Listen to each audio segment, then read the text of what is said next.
Welcome to my YouTube channel once again. Students, today I am going to discuss very important terms in magnetism, right? बच्चों, magnetism को समझने के लिए different type के materials को समझने के लिए डायमैग्नेटिक, पैरामैग्नेटिक, फेरोमैग्नेटिक, इनके बिहेवियर को डिस्कस करने से पहले ये जरूरी है कि कुछ इंपॉर्टेंट टर्म्स के बारे में समझ लिया जाए। ठीक है, इसमें सबसे पहला टर्म है बच्चों मैग्नेटिक इंडक्शन, मैग्नेटिक इंडक्शन, और we can say magnetic flux density, magnetic flux density. बच्चों, हम इसको B से रिप्रेजेंट करते हैं, तो इसको पहले हम समझना चाहेंगे, मैग्नेटिक इंडक्शन और मैग्नेटिक फ्लक्स डेंसिटी। बच्चों, when we place a magnetic material like iron, cobalt, steel in a strong magnetizing field, then you know that the magnetic material gets magnetized, right? Suppose this is the magnetizing field. This is the magnetizing field.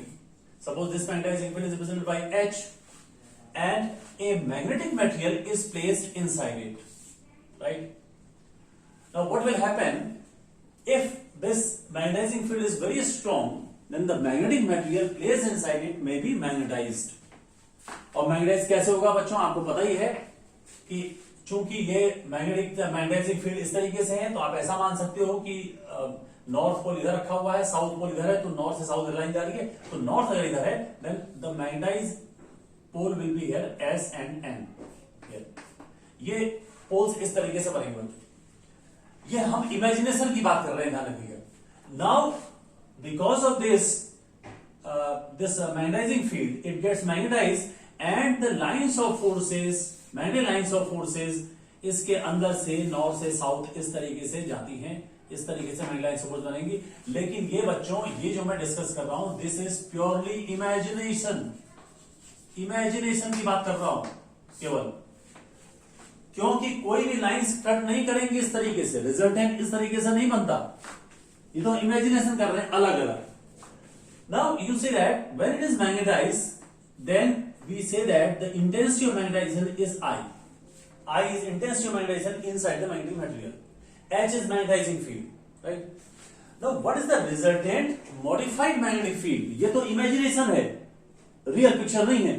The real picture is that the magnetic material gets magnetized and the modified magnetic lines of forces are this way. अब मैं यहाँ draw कर रहा हूं। ये resultant magnetising field वो कुछ इस तरीके से बनती है बच्चों, ये इस तरीके से, ये रियल पिक्चर है, this is the real picture, right? ये इस तरीके से आप मैग्नेटिक फील्ड देख रहे हैं, ये इस तरीके से मैग्नेटिक फील्ड बनती हुई दिखती है। रिजल्टेंट मैग्नेटाइजिंग फील्ड जो है वो इस तरीके से आपको दिखेगी, यानी कि जो लाइंस ऐसे थी इसके अंदर से जाने की कोशिश कर रही है। This resultant magnetizing field is represented by B. इसी को हम B कह रहे हैं। यहां पर तीन प्रकार की मैग्नेटिक फील्ड एक तरीके से आप कह सकते हैं। One is H, magnetizing field intensity. What is I? Intensity of magnetization, right? What is B? B is the magnetic induction or magnetic flux density, right? Now this resultant modified magnetic field is B equals to mu 0 H plus I. This is related this way.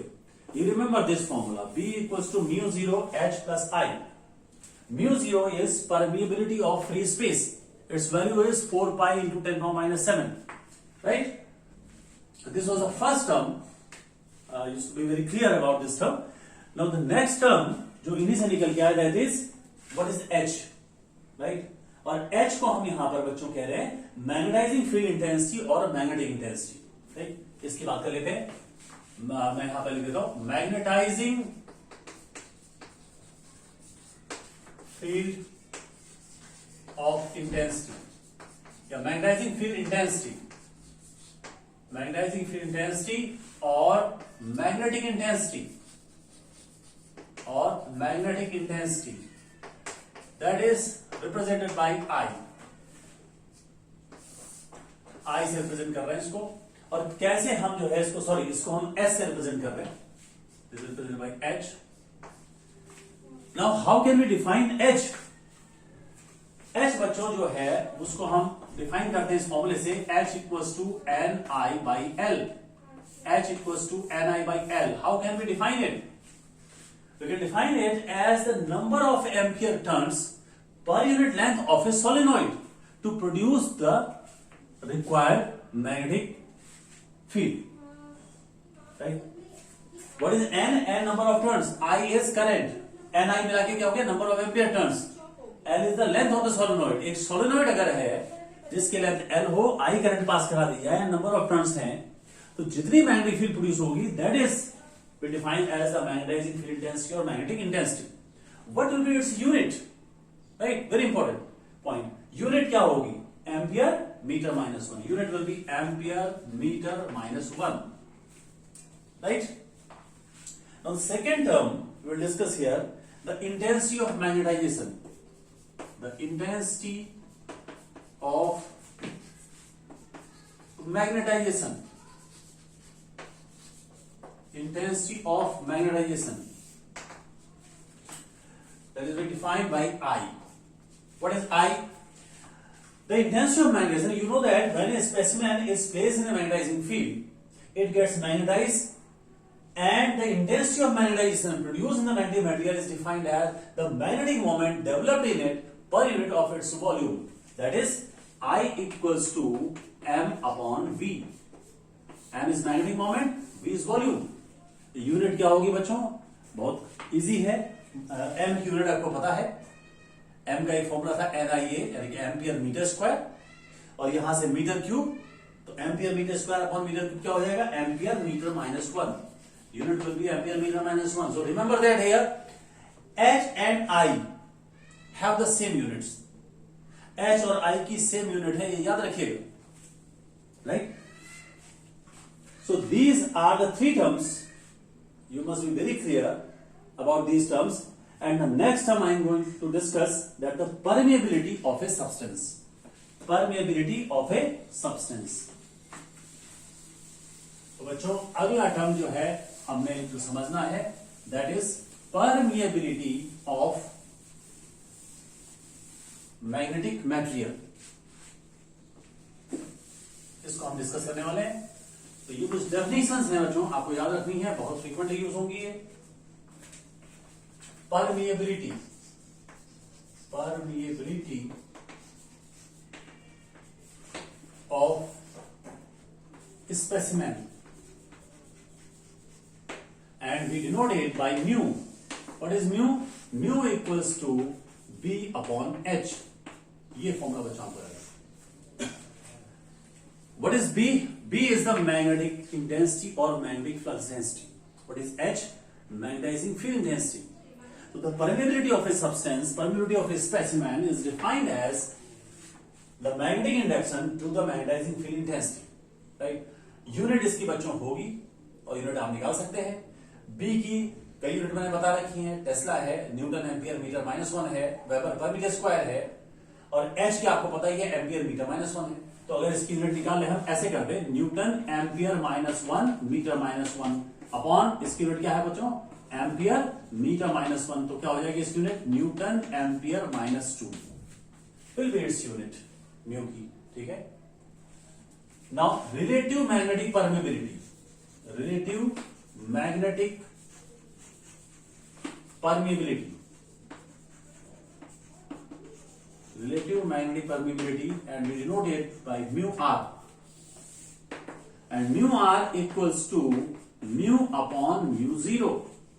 This way we define the relative magnetic permeability of a substance, defined as the magnetic permeability of the substance to the permeability of free space, and remember that it has no unit, क्योंकि जो unit इसकी होगी वही unit इसकी होगी, तो इसके mu r की कोई यूनिट नहीं होगी। ठीक हो गया। Next point, the magnetic susceptibility of a substance. Magnetic susceptibility of a substance and we denote it as xi m, and it is defined as xi m equals to I upon H. What is I? Intensity of magnetization. What is H? H is magnetizing field intensity. Remember that I and H have the same unit and therefore xi m will have no unit. इसकी कोई unit नहीं होगी. कोई substance कितना susceptible है, कितने समय तक मैग्नेटिक फील्ड को रख सकता है, that factor is known by the magnetic susceptibility. Right? तो आगे टर्म बहुत यूज होगा बच्चों. Next the relation between mu r and xi m. mu r and xi m, इनके बीच में बच्चों एक रिलेशन हम निकाल सकते हैं और बहुत आसान है. अभी देखिए आपको मैंने बताया था relation b equals to mu 0 h plus I, ये मैं बता चुका हूं बच्चों. ठीक है, यहां से बच्चों अगर मैं b की जगह म्यू h कर दूं, इस फॉर्मूले से b की जगह म्यू h कर देता हूं, mu h will be equal to mu 0 h plus I. अब मैं एक काम करता हूं, म्यू 0 को इधर लेके जाता हूं बच्चों और h को मैं इधर लेके चला जाता हूं, तो क्या हो जाएगा 1 plus I upon H. What is mu upon mu 0? That is mu R. Mu R equals to 1 plus xi m. This is the required formula. Mu R equal to 1 plus xi m. बच्चों थोड़ा मैंने fast इनको discuss किया है, इसमें आपको फॉर्मूले याद रखने हैं, है ना. b equals to mu 0 h plus I, xi m equal to i by h, mu equal to b by h, right. i equal to m upon b, h equal to ni by l. और इन पे आप numericals कीजिए, ज्यादा से ज्यादा numericals कीजिए जिससे कि ये फॉर्मूले आपको याद हो जाए. और ये फॉर्मूले का हमने नेक्स्ट टॉपिक के लिए हमने अप्लाई करना है. And we have to classify the different type of magnetic materials, and the classification is the diamagnetic substance, the paramagnetic, the ferromagnetic substances. So we will discuss in the next class these types of materials and their properties, and that topic is very important from the board exam point of view. Thank you.